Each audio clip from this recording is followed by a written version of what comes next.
어제 서주석 국방부 차관이 성주 소성리 마을, 즉 사드 검문소가 있는 그 마을에 갔는데요. 마을 주민들과 면담을 했습니다. 원불교 관계자들도 배석을 했고, 그래서 성주 김천 주민 원불교 관계자 30명과 국방부 측 4명이 이렇게 참가했다고 합니다. 1시간 반 동안 간담회를 했다는데요. 자, 여기서 이 서주석 차관, 이 친노 정권에서부터 핵심적인 이 안보 통일 분야 일을 했고, 지금도 장관은 껍데기고 차관이 사실상 국방부의 민간 실세다라는 이야기가 나오는 사람입니다. 자, 사드 문제에 있어서 이분이요, 사드는 동맹의 결정이다 라는 말을 했습니다. 서주석 차관이 좀 의외의 발언을 했다, 이렇게 전해지는데요. 즉, 사드 배치는 고도화되는 북한의 핵과 미사일 위협에 대응하기 위한 한미 동맹의 결정으로 정부는 이를 존중한다. 그러면서 주민들이 여기에 협조해 주기를 바란다 라고 했고, 주민들이 사드 이 장비 가동에 필요한 유류 반입을 막고 있는 데 대해서도 국방부는 도로 불법 점거 차단 검문 같은 행동을 결코 합리화할 수 없다고 생각을 한다고 말을 했습니다. 자, 이러니까 주민대책위는 사드 장비 가동과 공사를 중단해 달라는 주민의 요구에 별다른 답변을 하지 않는 것이 유감이다라고 말을 했고요. 또 국방부나 청와대는 이런 서주석 차관의 발언을 대대적으로 홍보를 했습니다. 노무현 정권의 청와대 통일안보 외교안보 수석을 지낸 자주파의 핵심 인물이 발탁될 때 사드 배치 반대를 갖다가 끌고 가기 위해서 하는 거 아니냐라는 생각이었는데, 근데 한미 정상회담을 앞두고 미국 측에 모종의 메시지를 전달한다고 나름 상당히 준비해서 현장에 가서 이런 말을 한 걸로 보이는데요. 자, 환경영향평가를 주도한 사람도 서주석이고, 더 나아가서 사드 배치 1기는 올 연말까지 5기는 내년까지라고 또 보고누락 파동을 한 이런 어떤 부분에 서주석 차관이 문제 제기를 하는 중심에 있었을 걸로 생각이 드는데, 이번에 성주에 가서 이런 말을 주민 앞에서 했다고 해서 본질적으로 사드를 바라보는 현 정권의 시각이 변하지 않았을 거라고 저는 보고 있습니다. 근데 현 정권은 계속 오락가락, 하루는 뺨 때렸다가 하루는 언론은 국합, 배드캅 역할을 대통령부터 문정인, 서주석 등 돌아가면서 하고 있는데요. 이런 모호한 메시지를 반복해서 던지는 부분이 오히려 신뢰를 상실을 더 가져올 수 있다는 부분을 저는 이야기를 하고 싶습니다. 주민들은 지금까지 말했던 것처럼 사드 빼라, 그리고 앞으로 계속 이 차단을 하겠다, 그리고 정부도 여기에 반대하라 이렇게 요구했고, 그리고 책임자가 사과하라 이런 이야기까지도 했습니다. 미군 책임자가 사과하라. 미군 책임자가 왜 주민들한테 사과합니까? 이 주민들은 미군 책임자의 사과를 받으면 자신들이 문제 제기하고 있는 부분에서 무엇이 해결됩니까? 미군 책임자의 사과를 받아내는 모양새를 얻어내는 그런 정치적 행동을 하는 주민들은 정말 순수한 성주의 농민이거나 주민입니까? 저는 이분들이 이해가 가지 않습니다. 자의적 차원에서 기존처럼 사드 기지의 유류 반입을 계속 막겠다고 이야기하고 있습니다.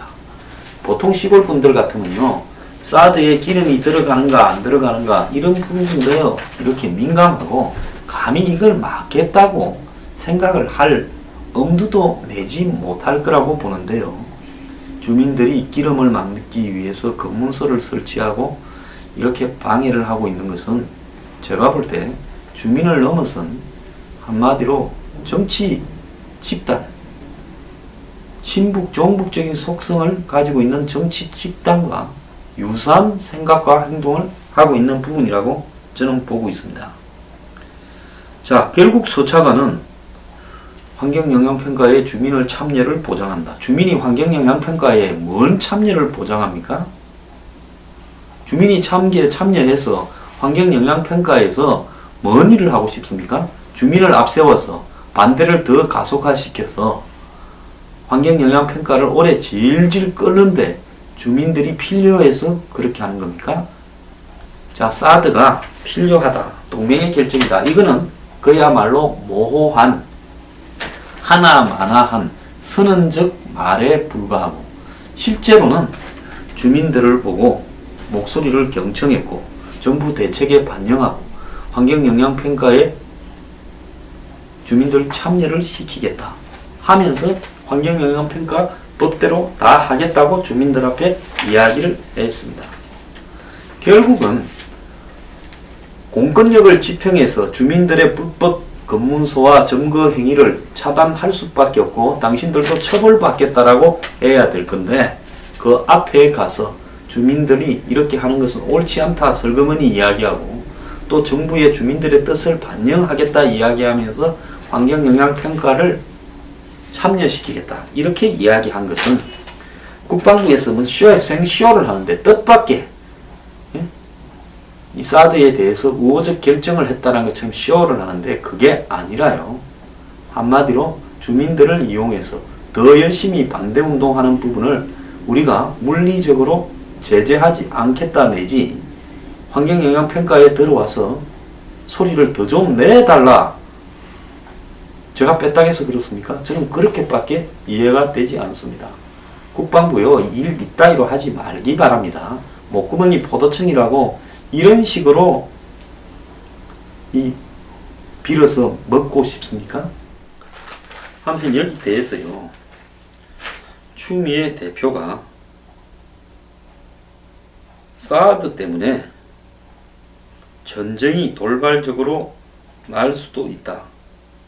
사드의 정치적 함의가 더 커져서 그것 때문에 미중 갈등으로 표출되고 남북 간의 오해가 이렇게 더 심해지고 그 피해는 전쟁으로 이어질 수밖에 없고 전쟁은 돌발적이고 애고편도 없고 징후도 없고 결정권자가 전쟁이라고 선언하는 순간에 일어나는 거다.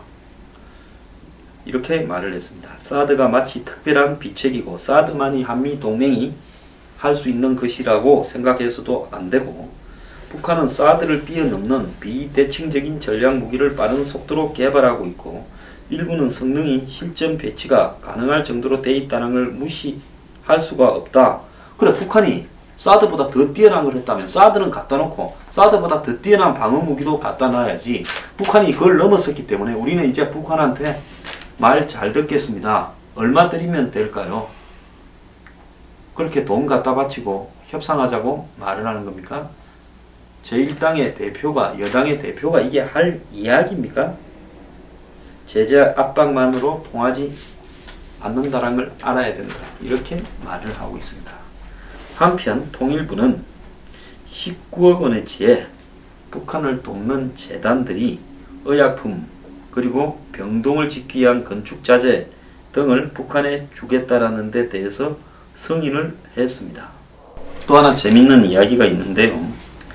문재인 대통령이 한미 정상회담을 앞두고 트럼프 대통령의 종교적 멘토로 알려진 프랭클린 그레이엄 목사를 만나 조언을 구했다고 합니다. 지난 22일 그러니까 지난주 수요일 목요일 이 방한한 이 프랭크 그레이엄 목사를 청와대에서 문 대통령이 비공개적으로 만나서 한미 정상회담 성공을 바라는 기도를 같이 하고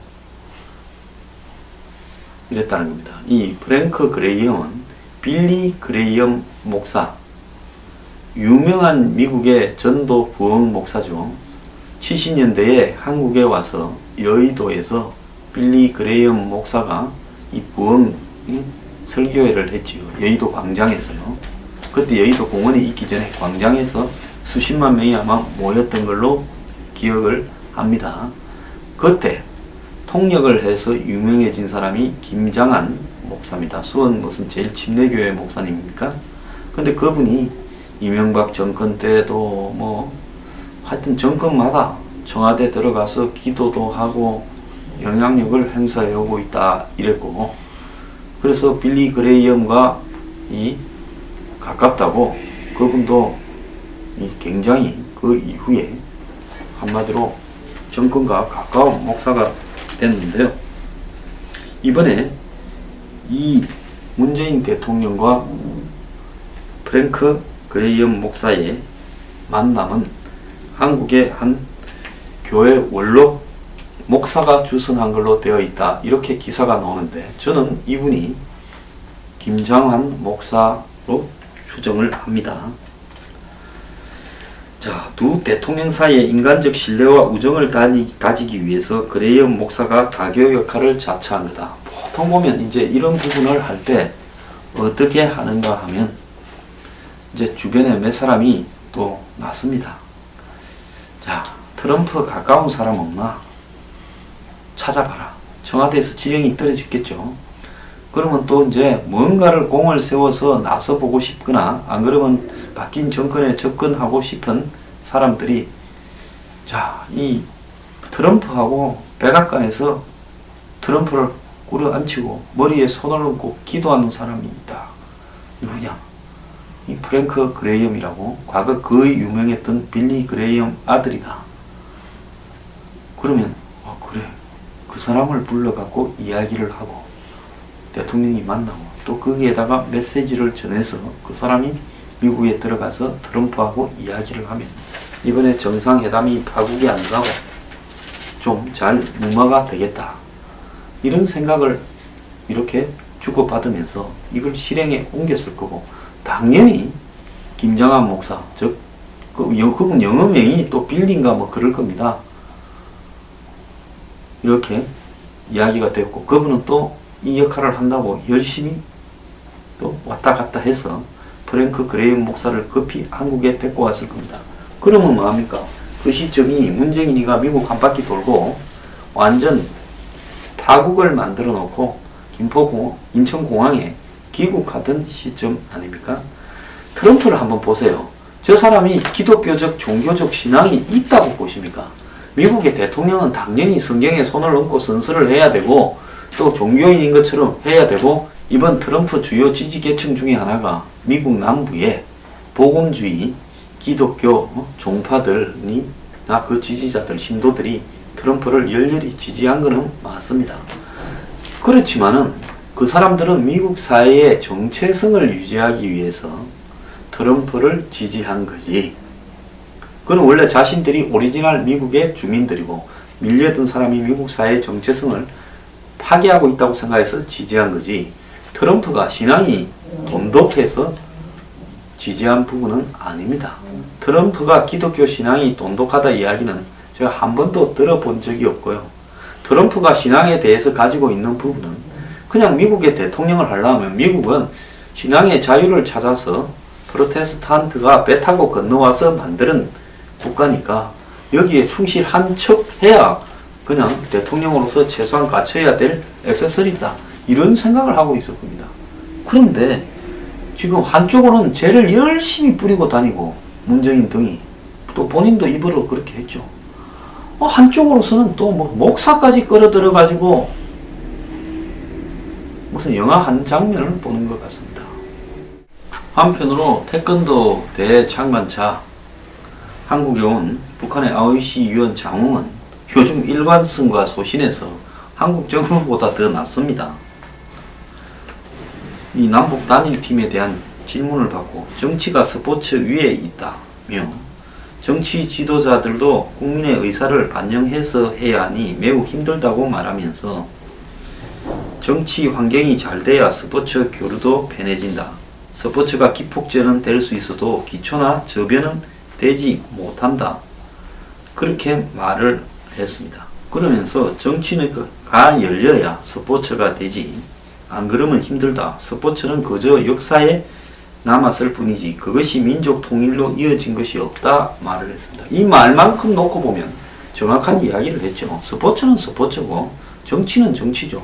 한국이 자꾸 남북 단일팀을 평창올림픽에 하자니 뭐니를 하면서 스포츠를 가지고 마치 정치의 장으로 끌어들이려고 하지 않습니까? 한국 정부요. 스포츠는 스포츠고 정치는 정치입니다. 장웅한테 가르침을 좀 받으세요.